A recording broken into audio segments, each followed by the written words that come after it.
All right, hammered that one. Now everybody wants to hit the driver far, let's be honest. It's one of the most important things in golf. But it can be difficult sometimes, especially when the instruction you're getting is actually killing your swing speed and your distance rather than building your swing speed and your distance. Let me give you some of my best secrets to crank up the speed, crank up the distance, and make it even easier on your body. Let's go ahead and get started. All right, so piece number one is making sure that we get a little bit more of a weight shift to the right. Every athletic motion that you have, you're gonna have a weight shift. Same in golf. I wanna get an early weight shift to the right, so I really load up on my right side, and then I can shift all that energy through the ball. It's gonna help me to complete the swing. It's gonna help me to accelerate through the ball into the finish, and just make it a lot easier in general. Let me try to go ahead and hit one here where I don't get much of a weight shift. Not only am I gonna decrease power, I'm also gonna feel like my swing is all out of coordination. So here, I'm gonna feel like my weight kind of stays to the left and falls back to the right. And I'm really gonna have to feel like my arms and hands take over to try to save the shot. So instead of going right and then shifting through the ball, I'm gonna stay left and then fall back away from the shot. So I'm left, falling back.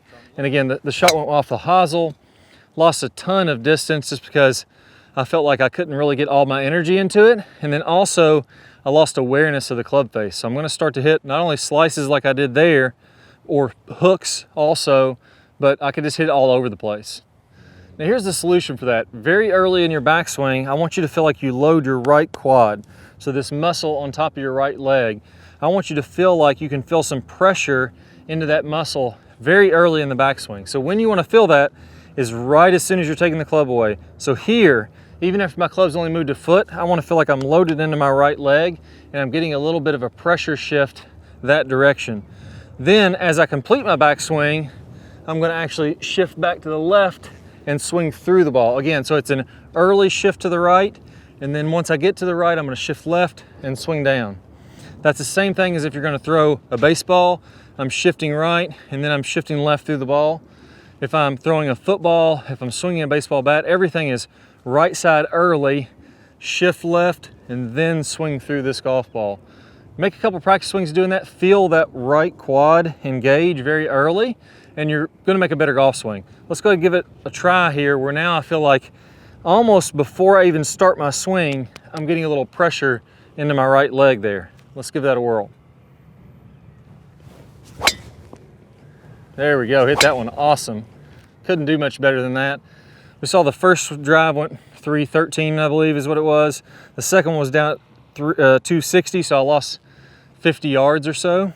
This third one was 324. So definitely much more powerful when I can get right early, and then I can get everything to shift through the ball, accelerate through the ball. It just makes it a lot easier. Now with that is also your hip turn. You really don't want to turn those hips off to where you feel like they're locked up. So very common thing that I see is for people to try to get the feeling of a big stretch in their body. And some instruction is going to tell you that you should restrict the amount that your hips turn in the golf swing. So in my backswing, I'm going to feel like I keep this right leg really flexed. And even if I shift to the right, I'm not going to rotate my hips very much, and I'm going to get a big stretch between my hips and my shoulders. I feel really locked up here, even though I've only made half a backswing. Well, when you do that, again, the distance plummets. So if I feel like I restrict my hips here, I'm not going to get nearly the distance that I want to have. So that one I hit as perfect as I can hit a golf ball with a restricted hip turn. I mean, it is dead straight on the arrow, right down the middle of the fairway. Couldn't be any better, but it's still not going to be as good as the ones that I just made decent swings on when I made my full turn. So that one was 244, 100 miles an hour swing speed. So even though it was dead flush, I just can't generate the speed and the power I can when I really rotate those hips. So I want you to focus in again on that right leg. Add this to what we talked about before. I want to feel a little pressure in my right quad early in the swing. And I also want to feel like I go ahead and push it in the ground, my right leg straightens up a bit. Now I don't want to do this and sway to the right. I want to feel like I'm staying here, I'm keeping this angle in my leg, but I'm loading the right leg and I'm straightening my right knee at the same time. So I feel a little pressure in my right quad, and I also feel my leg straightening at the same time. That's what allows you to get the hips to turn in the backswing. So watch my hips this time. you'll see how it's a much bigger turn in the backswing, and I really get much more loaded up. There we go, and another good one.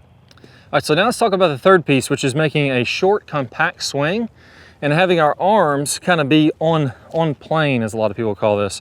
So I'm making a shorter swing, my hands aren't going as far back, and while I'm doing that, I'm keeping my arms, the angle of my left arm is kind of matching the angle that my shoulders are on. So this is kind of on plane here. Now, that's gonna look good on camera. It's gonna look like a very nice looking swing. It's also, I can hit some solid shots from there. I can really play some pretty good golf doing that. But the problem is I have to work hard to be able to get the kind of distance I need. I have to have a great round to shoot a good score because I have to maximize hitting every shot solid to make up for the distance. If I can get a little farther, I don't have to play as well and I can still shoot the same score. So here, more compact, left arm matching the shoulders. Let's see what that looks like.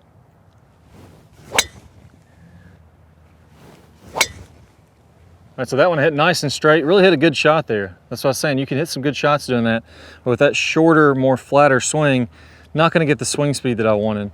105 miles an hour on the swing speed and 287, because that was a great flight. It had a lot of good roll. It carried 255, but that was basically a perfect shot with that type of swing. But you have more in your body. You can actually do more than that. So for you, that may be, if you're swinging 90 miles an hour or 100 miles an hour, that may be the shot that goes, 200 yards or 220 yards, when really your body has potential to swing a lot faster than that. So let me go ahead and get one now where I feel like my arms elevate and my left arm specifically is higher than the angle of my shoulders. What that allows me to do is to add to that big body turn that I talked about and get my hands higher up here.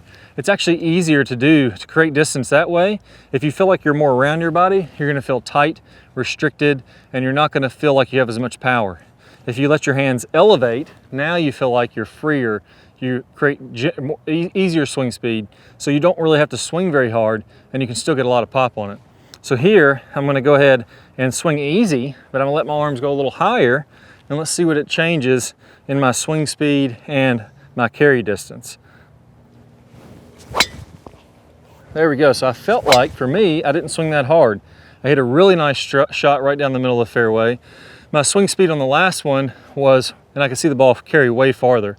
My swing speed on the last one was 105. That one was 120. The last one carried 255. That one carried 292. The last one was around 287. That was 319. So again, it doesn't matter if you're hitting it 200, 250, or 300. The same general principle in how your body works is going to help you to get more effortless distance. So if I can get my left arm more up versus around, that not only makes me have a longer swing, but also helps me just to be freer and make a more relaxed swing, kind of like a Fred Couples would do, and create a lot of power that way. So let's recap these three pieces. Number one, weight shift has to be early. I want to feel like I load my right quad. Number two, I have to rotate my hips. That's me feeling like I push into the ground, this right leg straightens, and I get my hips to rotate as I'm doing that. So early weight shift, and I'm letting my hips rotate. Number three, really give yourself that effortless power by letting your arms go up instead of making your arms go short and around your body. You do those three things, you free up your swing, and you just hit it a whole heck of a lot farther. Golf is a whole heck of a lot more fun.